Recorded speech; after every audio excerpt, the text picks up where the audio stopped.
अरे छान. तुला आज कंपनीला सुट्टी आहे वाटतं? हो, आज सुट्टी आहे मला. अरे घरी कसं सगळं ठीक आहे ना? छान चाललंय का? सगळं चांगलं चाललंय. आमच्या निखिलला लाव ना तुझ्या कंपनीत कामाला. मी सांगतो त्याला तुला रिझ्यूम पाठवायला. चालेल, ठीक आहे काका, मी कळवतो तुम्हाला. बरं ठीक आहे. चा रोज असं कोण ना कोण भेटणारच आहे मला. आणि माझा जॉब गेलाय हे जर आईला चुकून पण कळलं तर ती काय करेल काही सांगता येत नाही. मला लवकरात लवकर कुठेतरी जॉब मिळवायलाच पाहिजे. अंशुक, एक काम कर, डॉक्टरला फोन कर आणि त्यांना बोलून घे. मंदाताई, बरं वाटतंय ना तुम्हाला? नाही, डॉक्टरांना बोलवण्यापेक्षा आपण तिला ऍडमिट करूया, म्हणजे सगळं रुटीन चेकअपच होईल तिचं. हो हो, लगेच हॉस्पिटलमध्ये ऍडमिट करूया आपण हिला. चला चला. नाही नाही नाही नाही, ऍडमिट वगैरे नको. अरे ऍडमिट नको ना, ऍडमिट नको. आई, आपण पटकन ऍडमिट करूया तुला. तुला लवकर बरं वाटलं पाहिजे की नाही? तुला ही अचानक चक्कर कशी काय आली ते सुद्धा बघतील. चल चल चल. धक्का बसलाय मला.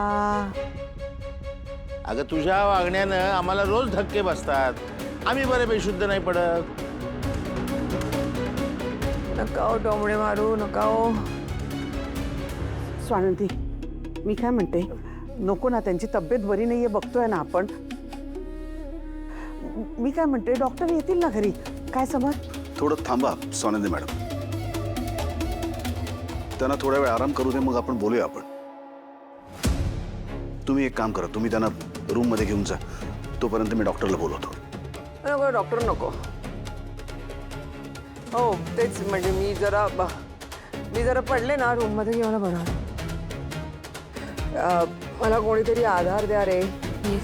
हां, चक्कर आली. हो, सावकाश सावकाश.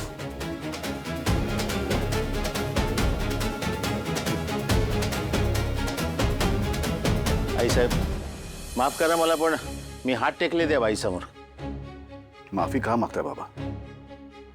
आणि मगाशी किती छान बोललात तुम्ही. आधिरा आमची खरोखर खूप नशीबवान आहे. तिला तुमच्यासारखे समजून घेणारे सासरे मिळाले. तुम्ही कायमच आधिराला सपोर्ट करत आला आणि त्याबद्दल खरंच थँक्यू. किती सहजपणे तुम्ही आजच्या पिढीच्या गरजा समजून घेतल्यात, त्यांच्या बाजूने विचार केलात.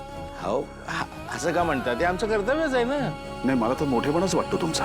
आणि म्हणूनच मला असं वाटतं की आधिराने कुटुंबाला सोडू नये, त्यांना घट्ट धरून राहावं. मी राहीन दादा, आय प्रॉमिस.